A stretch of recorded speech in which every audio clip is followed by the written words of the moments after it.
Hello everyone, আসসালামু আলাইকুম। আমি তানিয়া পারভিন অফিসিয়াল থেকে বলছি। তো আমাদের একটা রুমাল নামে ঝড় হওয়ার কথা ছিল, তো কালকে সেটা ঝড়টা হয়ে গেছে। তো আমরা যেটা ভেবেছিলাম যে খুব বড় একটা ঝড় হবে, তো আসলে সেটা হয়নি, আল্লাহ আমাদেরকে বাঁচিয়ে দিয়েছে। তো ঝড়টা হয়েছে খুবই অল্প, যেটা আমরা অনেক দিন থেকে দোয়া করছি। দেখতে পাচ্ছ গাইস, এই ঝড়ে আমাদের গাছটা পড়ে গিয়েছে। আর দেখতে পাচ্ছ কত পানি হয়ে গেছে। আর আমরা তো খবরে শুনছি যে 7 দিন পর্যন্ত পানি হবে। আর যে আমাদের এখানে একটা টিনের অ্যালবেস্টার একটা দোকান ছিল, সেই দোকানটাও উড়ে গিয়েছে, তোমাদেরকে দেখাবো। তো গাইস, আমাদের ইলেকট্রিক খুঁটিটা পড়ে গিয়েছিল। তো আমাদের এটা হচ্ছে মেন তার, তো এটা পড়ে যাওয়াতে আমাদের খুবই অসুবিধা হচ্ছিল। মাঝে একবার কারেন্ট এসেছিল, কিন্তু আমাদের আসেনি, কারণ আমাদের তারটা ছিঁড়ে গিয়েছিল। বরং ওটাকে ঠিক করে দিয়েছে।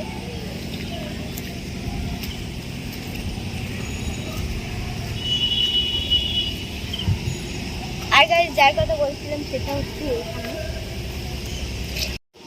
তো গাইস, দেখতে পাচ্ছ আমাদের রোডের উপরে কেমন জলটা জমে গিয়েছে।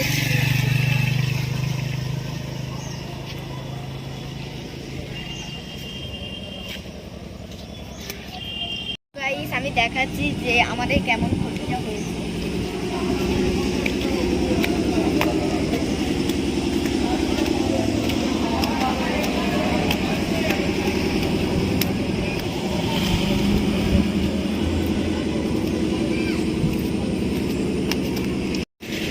তো আমাদের খুবই ক্ষতি হয়েছে এটা ভেঙে গিয়ে, কারণ এখানে আমাদের ছিল অনেক রকমের মাল অ্যান্ড ছিল এখানে আমাদের অনেক রড, সিমেন্ট অ্যান্ড অনেক কিছু ছিল। সিমেন্টগুলো ঢিলে ঢিলে হয়ে গেছে এবং রডগুলো আমাদের ভিজে গেছে। গাইস, এটা ভেঙে যাওয়াতে আমরাও অনেক কষ্ট পেয়েছি, কারণ এটা অনেক কষ্ট করে তৈরি করা হয়েছে। গাইস, আরেকটা দুঃখের সংবাদ জানাচ্ছি যে অনেকের আম গাছ, জাম গাছ, অনেক কিছু গাছ পড়ে গিয়েছে। যেমন আমার একটা কাকুদের আম গাছ পড়ে গিয়েছে, দেখতে পাচ্ছ। এটা পড়ে যাওয়াতে আমার কাকুরা অনেক তো কেঁদেছে। আম গাছে এত আম হতো, প্রচণ্ড আম হতো, সে আম গাছটা পড়ে গিয়েছে, তাই আমার কাকুরা প্রচণ্ড কেঁদেছে আম গাছটার জন্য। আর নিশ্চয়ই তোমাদেরও অনেকে এরকম পড়ে গিয়েছে আম গাছ, জাম গাছ, কলা গাছ।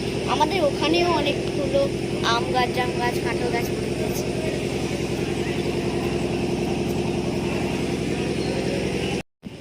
তো গাইস, আর একটা আমি ঝড় হয়েছে, যা কষ্ট পেয়েছি তার 50%-এর বেশি আমি আনন্দ পেয়েছি কয়েকটা জিনিসে। কারণ আমাদের এই মাঠেই শুধু 5টা কই মাছ পেয়েছি এবং একটা ফলের মাছ পেয়েছি। আমি তো অনেক কষ্ট করে ধরেছি। এখানে জল একটু জমা হয়েছিল, মাছগুলো খুবই তাড়াতাড়ি হয়ে যাচ্ছিল, আমরা গিয়ে চাপা দিয়ে ওগুলোকে ধরেছি খুবই কষ্টে। গাইস, তোমরা যারা এই ঝড় বৃষ্টিতে মাছ ধরো তারা কিন্তু অবশ্যই কমেন্ট করে জানাবে। আমিও ধরেছি অনেকগুলো। আর আমার ঠাকুমার তো প্রচুর মাছের নেশা, তিনিও অনেক মাছ ধরতে ভালোবাসে, তাই তিনি আমাদের একটু সহযোগিতা করেছিলেন। গাইস, রেমালের এই পর্যন্ত আজকের ভিডিওটা শেষ। আর কে কোথা থেকে আমার ভিডিওটা দেখছো এবং আর কার কিরকম ক্ষয়ক্ষতি হয়েছে নিশ্চয়ই কমেন্টে জানাবে এবং আমার চ্যানেলটি সাবস্ক্রাইব করে যাবে। আজকের ভিডিওটা এই পর্যন্ত শেষ। দেখা হচ্ছে নেক্সট ভিডিওতে। আল্লাহ হাফেজ।